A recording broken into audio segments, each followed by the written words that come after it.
Look at that, stunning. Beautiful morning. Right, gonna take the kayak out. Dawn at 4 o'clock in the morning.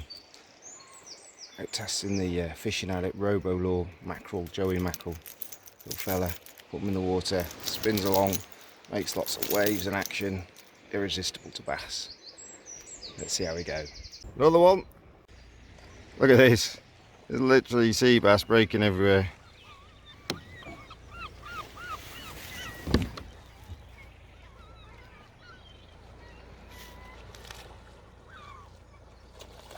I've had 5 so far, all on the Robo-Lure. Every single cast I'm catching a sea bass. Beauty. Another sea bass on the Robo-Lure. Beauty, look at that sunrise.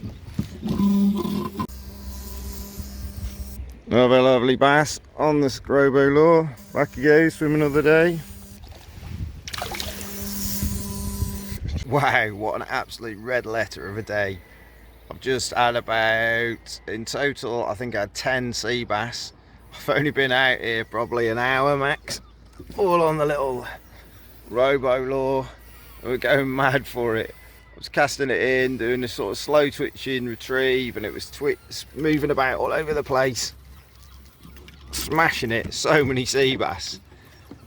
I seem to have moved on now. Look at that, I've got scales on me. So I'll probably call it a day, go and get some breakfast. Fishing Addict, go wild.